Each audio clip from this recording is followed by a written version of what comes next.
Good evening प्यारे बच्चों, good evening. कैसे हैं आप? हम प्लस टू क्लास आज हम आगे काम करेंगे सॉल्यूशन के ऊपर। और सॉल्यूशन के ऊपर मैंने आपको बताया था कि वे बच्चों हमने ना सॉल्यूशन का एक ऐसा पार्ट कंप्लीट कर लिया है जिसका अब आगे जो टॉपिक चलाएंगे ना उसमें बहुत कम रिलेशन होगा। रिलेशन तो होगा बट एक अलग से आप खुद फील करेंगे कि जो इससे पहले जो हमने काम किया था वो एक अलग से पार्ट था और जो अब आगे काम करने जा रहे हैं वो एक अलग से पार्ट है। तो वो आगे जो काम कर रहे हैं हमारे पास प्लस टू क्लास यूनिट कौन सी चल रही थी बेटा? यूनिट हमारी चल रही है सॉल्यूशन वाली। और सॉल्यूशन में आज हम काम करने जा रहे हैं पार्ट 5 के ऊपर। पार्ट 5 फिफ्थ पार्ट फिफ्थ हमारा लेक्चर है आज इसका, और इसके ऊपर हम काम करने के लिए जा रहे हैं। और देखिए बच्चों क्या है बेटा, आज का टॉपिक स्टार्ट होता है हमारा वेपर प्रेशर से। वेपर प्रेशर बेटा, वेपर प्रेशर क्या चीज होती है? देखिए भाई बच्चों, वेपर प्रेशर क्या चीज होती है? प्यारे बच्चों, हम पढ़ क्या रहे हैं? सॉल्यूशन पढ़ रहे हैं। हम पढ़ क्या रहे हैं? सॉल्यूशन। और सॉल्यूशन का अगर मैं गर्म करूं, सॉल्यूशन को एक उसके टेम्परेचर पर जाकर के मैं गर्म करता हूं तो वो किस में अपना फेज चेंज करता है और वो किस में कन्वर्ट होने लग जाता है? वेपर्स में कन्वर्ट होने लग जाता है। और वेपर में कन्वर्ट होते समय उसके लिए क्या क्या चीजों की जरूरत पड़ती है हम आज इस टॉपिक के ऊपर डिस्कस करेंगे। और आज की जो पूरी क्लास रहेगी थोड़ी सी लंबी क्लास जरूर रहेगी बट बेटा ये सारी बातों को आज हमने इसी लेक्चर में पढ़ेंगे। कोशिश करेंगे कि ये सारे के सारे लेक्चर हमारे आज कवर हो जाए बेटा। तो टॉपिक है हमारा वेपर प्रेशर। देखिए बेटा, वेपर प्रेशर क्या होता है? Vapour pressure of any liquid. अगर मैं किसी भी लिक्विड का क्या देखता हूं बेटा? Vapour pressure of any liquid. कहां पर बेटा? एट ए पार्टिकुलर, कहां पर भाई बच्चों? एट ए पार्टिकुलर टेम्परेचर के ऊपर अगर मैं किसी भी लिक्विड का वेपर प्रेशर देखता हूं तो वो क्या कहता है? Become equilibrium. क्या होगा बेटा? Become equilibrium. इक्विलिब्रियम होगा किसके? विद एटमॉस्फेरिक प्रेशर, एटमॉस्फेरिक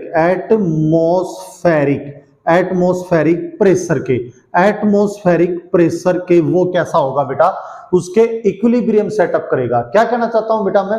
उस बात को समझिए प्यारे बच्चों। आप सपोज करें कि आपने एक कंटेनर ले लिया बेटा। सपोज करें आपने एक कंटेनर ले लिया और उस कंटेनर में आपने क्या भर लिया बेटा? लिक्विड को भर लिया। आपने कोई भी लिक्विड ले लिया, जस्ट लाइक हम अगर सपोज करें सिंपल लिक्विड हमने क्या ले लिया बेटा? एक वाटर ले लिया। ठीक है, एक कंटेनर में हमने क्या ले लिया? वाटर को ले लिया और उसको हमने ना एक बर्नर की सहायता से बेटा, ठीक है, किसकी सहायता से? बर्नर की सहायता से हमने उस वाटर को क्या करना चाहा बच्चों? गर्म करना चाहा। अब आपको पता है सभी बच्चों को कि जो वाटर होता है ना, वाटर वो 100 डिग्री के ऊपर, 100 डिग्री सेल्सियस के ऊपर है ना, किसमें फेज चेंज हो जाता है? इसका मतलब 101 डिग्री के ऊपर वो अपने को किसमें दिखाई देगा बेटा? वेपर के अंदर दिखाई देगा। और अगर मैं 99 डिग्री सेल्सियस के ऊपर देखूं तो वो मेरे को किसमें दिखाई देगा बेटा? लिक्विड स्टेट में दिखाई देगा। ये बातें हमने पढ़ रखी थी बट अभी इन्हीं बातों को मैं आगे डिस्कस करूं तो आज का जो टॉपिक है ना वो हमें इन चीजों के बारे में एक्सप्लेन करेगा। क्या करेगा?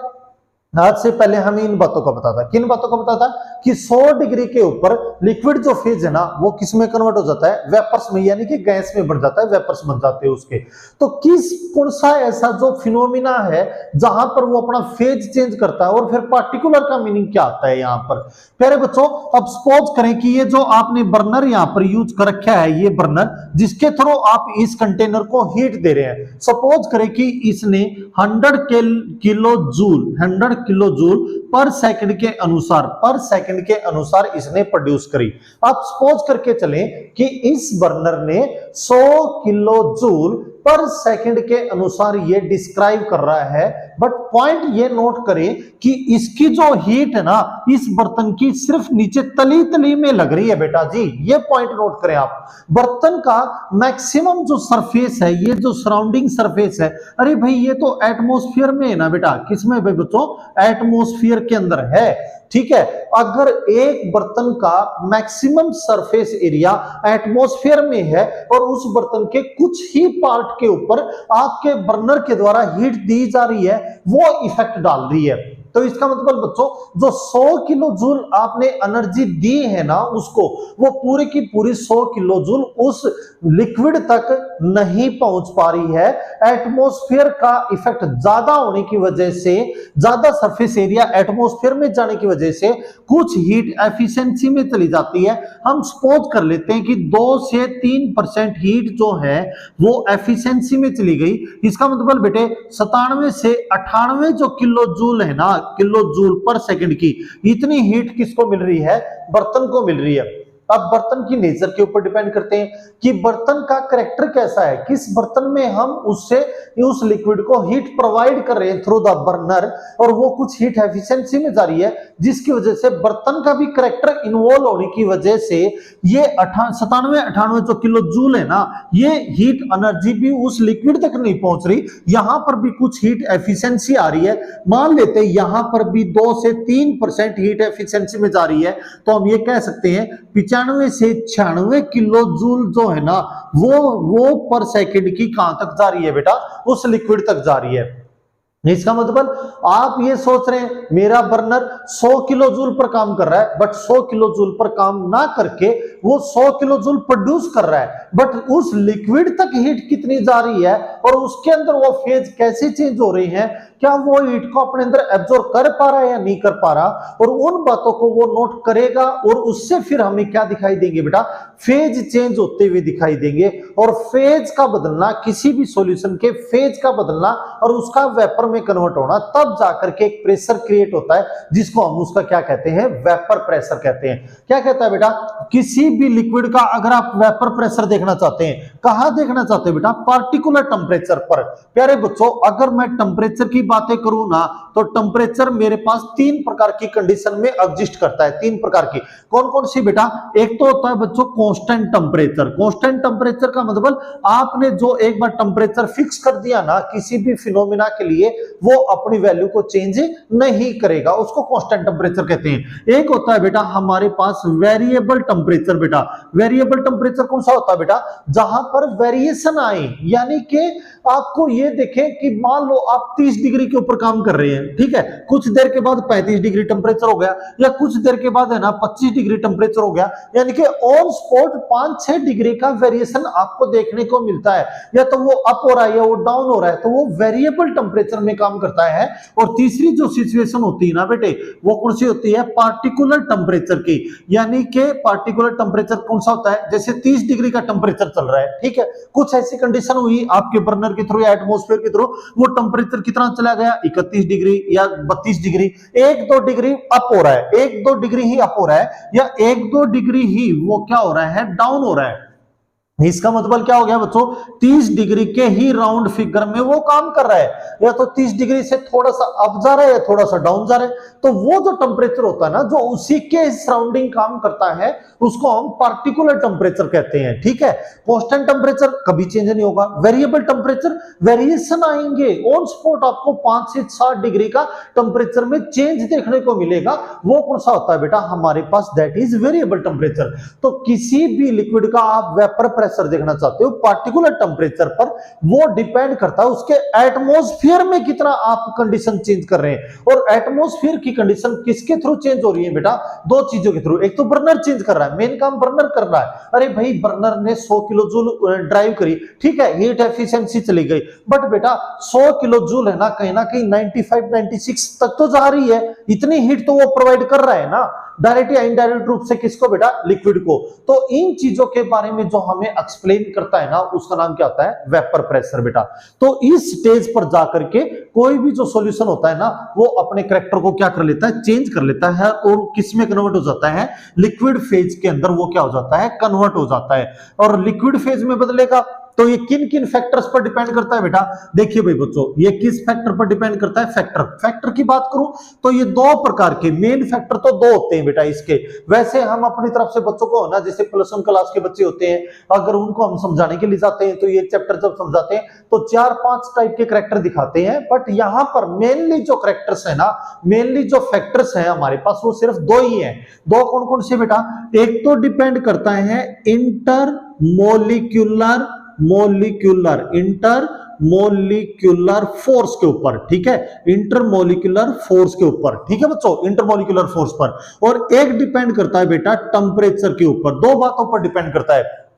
आप पहले की बात करते हैं प्यारे बच्चों, जो आपने लिक्विड लिया है या आपने जो सॉल्यूशन लिया है, अब डिपेंड करता है उसके जो मॉलिक्यूल्स हैं, उस लिक्विड के जो मॉलिक्यूल हैं उनके बीच में कितनी स्ट्रॉन्ग फोर्स लगी हुई है, कितनी स्ट्रॉन्गली वो एक दूसरे से जुड़े हुए हैं, कितनी स्ट्रॉन्गली वो एक दूसरे से क्या है बेटा जुड़े हुए हैं, ठीक है। अगर इनके बीच में जो फोर्स है वो ज्यादा स्ट्रॉन्ग होगी तो इनको टूटने में, इस फोर्स को टूटने में टाइम लगेगा, उतना ही टाइम लिक्विड का वेपर्स में कन्वर्ट होने में लगेगा, ठीक है। इसका मतलब बेटा स्ट्रॉन्ग फोर्स होगी तो वेपर प्रेशर बदलने में टाइम लगेगा। अगर इनके बीच में वीक फोर्स होगी तो ये थोड़ा सा टेम्परेचर देते ही, थोड़ा सा प्रेशर क्रिएट करते ही ये इनके बीच की जो फोर्स है वो टूट जाएगी और उतना ही स्मूथली, उतना ही इजी तरीके से किसमें कन्वर्ट हो जाएगा बेटा, वेपर्स में हो जाएगा। इसका मतलब सबसे पहले किसके ऊपर डिपेंड करता है, लिक्विड की नेचर के ऊपर, उसके बीच में लगे हुए फोर्स के ऊपर डिपेंड करता है। दूसरा बेटा सबसे इंपॉर्टेंट ये है, इसका सबसे इंपॉर्टेंट तो क्या कहता है, टेम्परेचर। प्यारे बच्चों टेम्परेचर के बारे में आप ये इस लाइन को समझ लेना, कभी टेम्परेचर के ऊपर मार कभी नहीं खाएंगे। टेम्परेचर डायरेक्टली प्रोपोर्शनल होता है बेटा काइनेटिक एनर्जी के, यानी कि जितना ज्यादा टेम्परेचर बढ़ेगा उतनी ही काइनेटिक एनर्जी बढ़ेगी, और जितनी काइनेटिक एनर्जी बढ़ेगी उतना ही पार्टिकलों के बीच में मोमेंटम क्रिएट हो जाएगा, यानी कि वो उतनी ही ज्यादा मोमेंटम दिखाने लग जाएंगे, और जितना ज्यादा मोमेंटम दिखाएंगे बेटा उतना ही उनके बीच में क्या उत्पन्न होगा बेटा, कोलिजन। कोलिजन एक दूसरे के प्रति वो उतनी ही स्पीड से कोलाइड करेंगे, और जितनी स्पीड से कोलाइड करेंगे उतना ही उनका क्या बढ़ जाएगा, रेट ऑफ रिएक्शन, और उतना जितना ज्यादा रेट ऑफ रिएक्शन बढ़ेगा उतना ही जल्दी वो अपने फेज को चेंज कर लेंगे। दोबारा सुने, टेम्परेचर ऑलवेज भी डिपेंड होता है बेटा काइनेटिक एनर्जी के। टेम्परेचर बढ़ेगा काइनेटिक एनर्जी बढ़ेगी, टेम्परेचर घटेगा काइनेटिक एनर्जी घटती है। तो टेम्परेचर आपने बढ़ाया, मोमेंटम बढ़ गया, काइनेटिक एनर्जी बढ़ेगी तो मोमेंटम बढ़ गया, और जितना ज्यादा मोमेंटम बढ़ेगा उतना ही पार्टिकल एक दूसरे के प्रति ज्यादा मोमेंटम, ज्यादा कोलाइड करेंगे एक दूसरे के प्रति, और जितना ज्यादा कोलिजन होगा उतना ही उसका क्या बढ़ जाएगा, रेट ऑफ रिएक्शन, और जितना ज्यादा रेट ऑफ रिएक्शन बढ़ेगा उतना ही वो जल्दी से जल्दी अपने फेज को क्या कर लेता है, चेंज कर लेता है। ये बड़ा इंपॉर्टेंट टॉपिक है, इसको आप डिस्कस करें बेटा, जरूर पढ़े इसको, ठीक है। केमिकल काइनेटिक्स जो हम करवाएंगे उसमें फिर ये टेम्परेचर की बात आएगी और वहां पर ये बातें आपको और ज्यादा क्लियर हो जाएंगी, ठीक है बच्चों। अब आगे चलते हैं बेटा, तो आप समय समय पर स्क्रीनशॉट लेते रहें और हम आगे बढ़ते रहेंगे बेटा, ठीक है।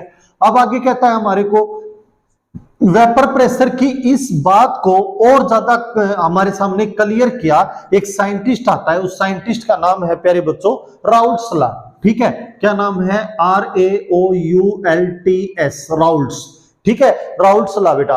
राउल्ट्स लॉ की ये डेफिनेशन बेटा बहुत इंपॉर्टेंट है, ये डेफिनेशन, इसकी डेफिनेशन ही बहुत सारी बातों को एक्सप्लेन कर देती है, और इसकी दो तीन प्रकार की डेफिनेशन है, बट एक डेफिनेशन जो इसकी मेजर है वो मैं आपको समझाने के लिए जा रहा हूं, और उसी के ऊपर हमारा सारा टॉपिक आज का काम करेगा बच्चों। देखिए बेटा क्या कहता है, इट स्टेट दैट, इसके अनुसार इट स्टेट दैट क्या कहता है, vapour pressure of any liquid, किसी भी लिक्विड का हम क्या देखना चाहते हैं, वेपर प्रेशर, ठीक है भाई।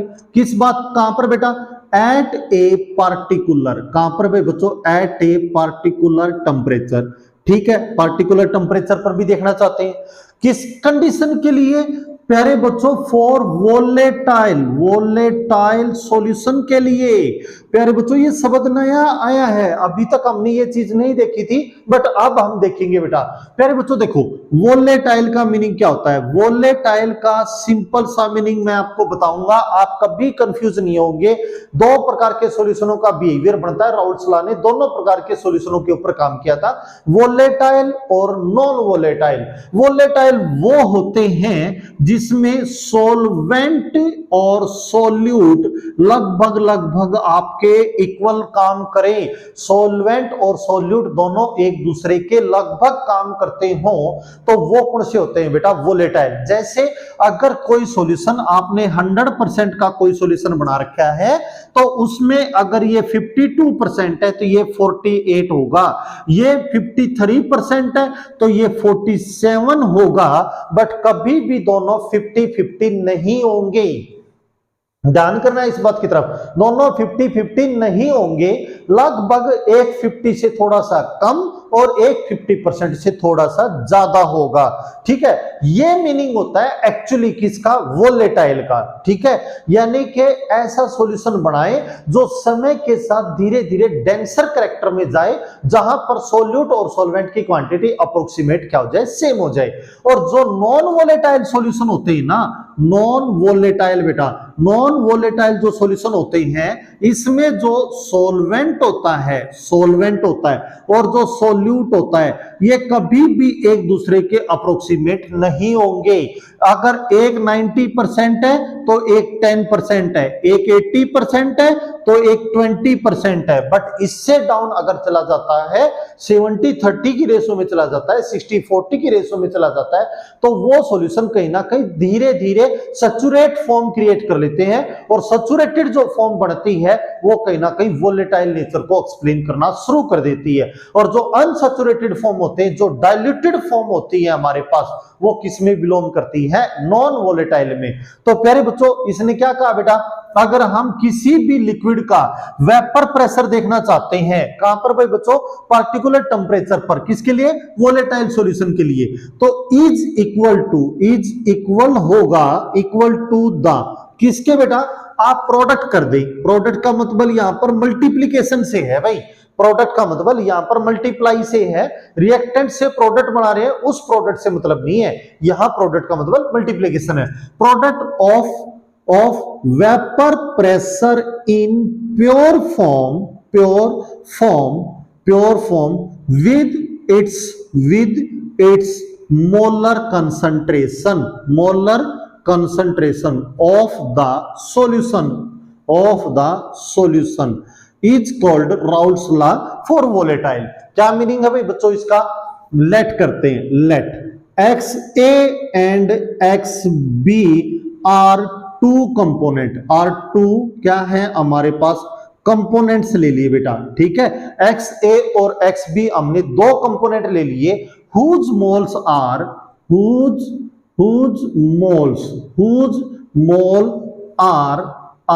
N of A and N of B। ठीक है, उसके मोल मैंने क्या मान लिए बेटा? Na और Nb उसके मोल मान लिए। ठीक है, अच्छा भाई ठीक है। उसके बाद बेटा R2 कंपोनेंट, आप इसको ऐसे ना लिख करके बच्चों, इसको मैं थोड़ा और सिंपलीफाई कर देता हूं बेटा, आपको बड़ी आसानी रहेगी उन बातों को समझने के लिए।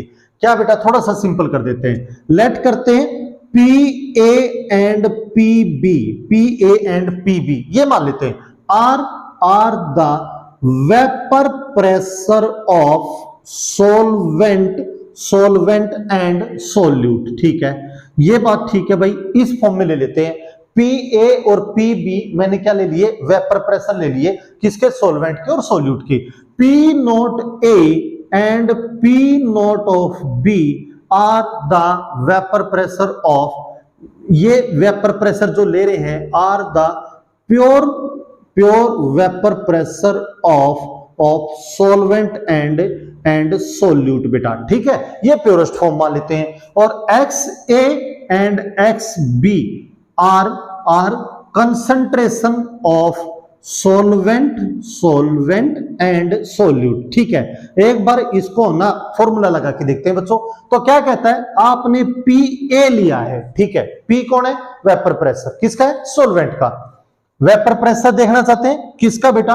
एक पर्टिकुलर टेम्परेचर पर वोलेटाइल, यानी कि एक कंपोनेंट का। इज इक्वल टू आ गया, प्रोडक्ट कर दे, किसकी गुणा कर दे भाई?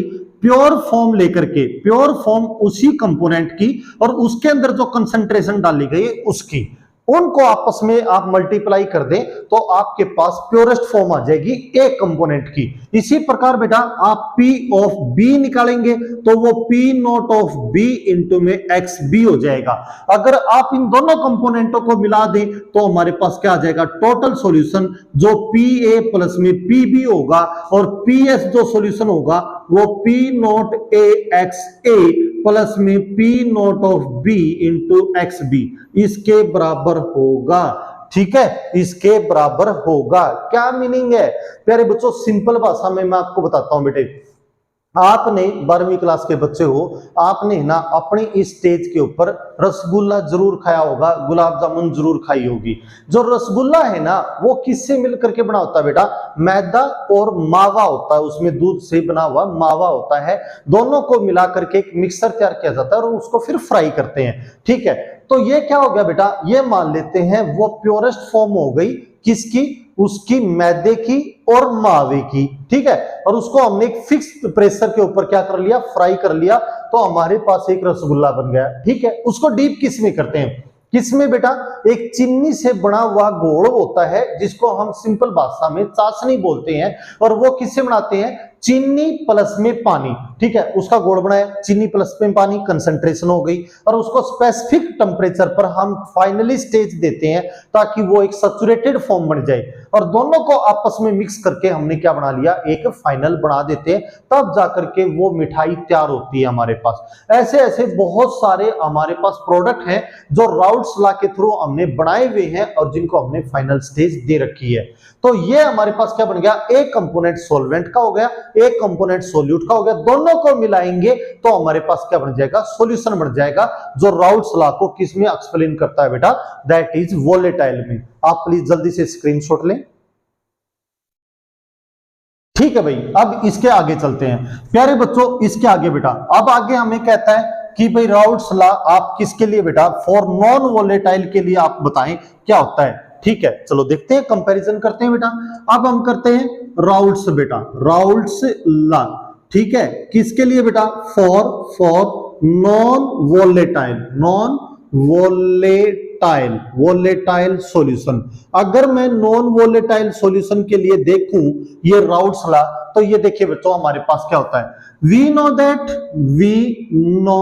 दैट, हम जानते हैं, क्या जानते हैं भाई, जो सॉल्यूशन का वेपर प्रेशर है वो दोनों कंपोनेंट पर डिपेंड करता है, पी ए पर और पी बी पर, इस पर डिपेंड करता है। बट बेटा थोड़ी देर पहले मैंने बताया आपको, जो सॉल्वेंट कंपोनेंट होगा ना वो जीरो के बराबर, सॉरी जो सॉल्यूट कंपोनेंट है बी इज द कंपोनेंट, कौन है बी इज, हमने किसको मान रखा है, सॉल्यूट के लिए मान रखा है। और नॉन वोलेटाइल में इसकी जो वैल्यू होती है वो अप्रोक्सीमेट हम किसके बराबर ले लेते हैं, जीरो के। अब पॉइंट को नोट करें, अब एक बात को समझे, अक्सर ये कैसे हो गया, उसमें तो दोनों कंपोनेंट थे और इसमें आप इसको जीरो के बराबर कैसे। मैं आपको एक एग्जांपल लेता हूं प्यारे बच्चों, मैंने कोई भी कोल्ड ड्रिंक ले ली बेटा। ठीक है, मैंने कोई भी कोल्ड ड्रिंक ले ली, आपने ड्यू ले ली, मरिंडा ले ली, स्लाइस ले ली, कोई भी कोल्ड ड्रिंक आपने ले ली। कितनी ले ली बेटा, आपने 100 ml कोल्ड ड्रिंक ले ली। ठीक है, 100 ml कोल्ड ड्रिंक, और उस कोल्ड ड्रिंक को जब आपने ऑब्जर्व किया तो वो दो चीजों से मिलकर के बनी हुई थी। उसमें 80% तो वाटर था और 20% उसमें कौन था बेटा, वो केमिकल था जिससे मिलकर के वो बनी हुई है। ठीक है, 80% तो कौन था बेटा, वाटर था, और 20% उसमें कौन था, वो केमिकल था जिससे मिलकर के वो हमारे पास बनी हुई है। ठीक है भाई, ओके, यहां तक डन है। हमने क्या किया बेटा, उस 100 मिलीलीटर की कोल्ड ड्रिंक के अंदर मैंने 100 मिलीलीटर उसमें वाटर ऐड कर दिया। ठीक है, अब नो बताओ बेटे, टोटल सॉल्यूशन मेरा कितना बन गया बेटा, 200 ml का बन गया क्या। अब 200 ml के अंदर 180 तो वाटर है और 20 इसमें कौन है बेटा, वो केमिकल है, वो हमारे पास केमिकल है जो इस कोल्ड ड्रिंक के अंदर था। ठीक है, अब आप मेरे को सोच करके बताएं, 100 ml की कोल्ड ड्रिंक थी, एक एक्यूरेट टेस्ट बना हुआ था, 100 ml मैंने उसमें पानी और ऐड कर दिया।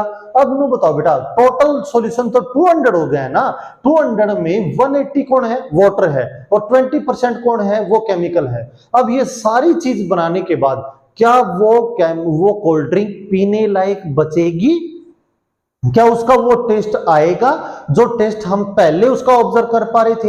हालांकि केमिकल तो वो प्रेजेंट है बेटा उसके अंदर, तो बट वो जो उसका टेस्ट था ना, वो किसके बराबर हो गया? न के बराबर हो गया। उस टेस्ट का उसके ऊपर कोई भी इफेक्ट वहां पर दिखाई नहीं दे रहा। इस तरह की जो सॉल्यूशंस बनते हैं वो सॉल्यूशन कौन से होते हैं बेटा? दैट इज अनसैचुरेटेड सॉल्यूशन, यानी कि नॉन वोलेटाइल, जहां पर सोल्यूट कंपोनेंट की वैल्यू हम लगभग अप्रोक्सीमेट किसके बराबर मान लेते हैं? 0 के बराबर मान लेते हैं। और वोलेटाइल होता तो ये एक अपने को सैचुरेटेड फॉर्म ये अपने को दिखाता, ठीक है, कभी भी उस सॉल्यूट के कंपोनेंट को 0 नहीं होने देता। एक एग्जांपल देता हूं प्यारे बच्चों, आपने पता है अगर हम दूध से दही बनाते हैं और दूध से दही बनाने के लिए उसमें हल्की सी खटाई डालनी पड़ती है।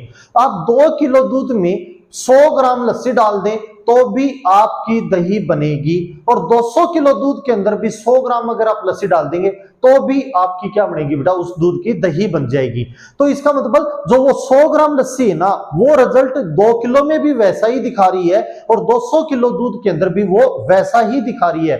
तो इसका मतलब उसमें सोल्यूट की वैल्यू 0 नहीं हो रही है, वो अपनी प्रेजेंस वहां पर दिखा रहा है। बट इस केस में वो सोल्यूट क्या हो रहा है बेटा? 0। जैसे कोल्ड ड्रिंक का एग्जाम्पल, तो दोनों में ये फर्क होता है। अच्छा प्यारे बच्चों, अगर सोल्यूट जो है यहाँ पर 0 के बराबर हो गया तो पीएस किसके बराबर आ गया बेटा? पीए के बराबर आ गया हमारे पास। और पीए जो है वो कौन होता है बेटा? पी नॉट ए एक्स ए होता है। ये वैल्यू उठा करके यहां पर पुट कर दे तो पीएस हमारा क्या आ गया बेटा? P not of a into x of a, ये आ गया, ठीक है यहां तक भी। और यहां से एक्स ऑफ ए की वैल्यू निकालेंगे तो PS divide by p not of a हो जाएगा। ये हमारा क्या आ गया बेटा? दैट इज फाइनल रिजल्ट आ गया कि इससे हम उस सॉल्यूशनों की क्या निकाल सकते हैं? कंसंट्रेशन। अब थोड़ा सा इससे आगे चलते हैं, मैं इसके नीचे कर रहा हूं बेटा, ठीक है। हमने पढ़ रखा है बट जो मोल फ्रैक्शन होता है ना, मोल फ्रैक्शन बेटा, वो हमारे पास किसके बराबर होता है? x ऑफ a प्लस में x of b equal to 1 होता है। और यहां से x ऑफ b निकालेंगे तो 1 minus of x of a, और ये x ऑफ a की वैल्यू क्या है? यहां पर पुट कर देते हैं PS divide by p not of a, और इसको सोल्व करेंगे तो x ऑफ b हमारा कितना आ जाएगा? P not of a minus में PS divide by p not of a. तो ये हमारे पास कौन आ गया बेटा? इस प्रकार से जो सोल्यूट था जिसको हमने 0 के बराबर माना था वो एंडिंग में अपनी प्रेजेंस दिखा रहा है। अगर सोल्यूट प्रॉपर्ली 0 नहीं हुआ है, उसमें सोल्यूट प्रेजेंट है, चाहे वो स्मॉल क्वांटिटी में प्रेजेंट हो, बट वो प्रेजेंट है और वो कहीं ना कहीं अपनी रिस्पॉन्सिबिलिटी, अपने रिजल्ट को वो वहां प्रेजेंस कर रहा है। तो इस फाइनल रिजल्ट को हम कहते हैं, this is known as relative lowering vapour pressure, ठीक है बच्चों। और बेटा जी only p not of a minus p s को हम कहते हैं बेटा लॉवरिंग वेपर प्रेशर, ठीक है। अब ये क्यों कहते हैं प्यारे बच्चों?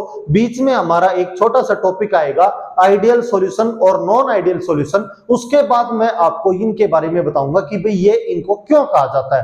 तब तक आपको वेट करना पड़ेगा बेटा, एक बीच में छोटा सा टॉपिक आकर के कौन सा आइडियल और नॉन आइडियल सॉल्यूशन, उसके बाद कोलिगेटिव प्रॉपर्टी करेंगे, और कोलिगेटिव प्रॉपर्टी में ये आपको मैं ड्राइव फिर करके दिखाऊंगा और ये बताऊंगा कि अब एक्स बी ही हमने क्यों लिया, हालांकि हम 0 लेके चले थे, और एक्स बी क्या निकालने का क्या मेन मकसद था।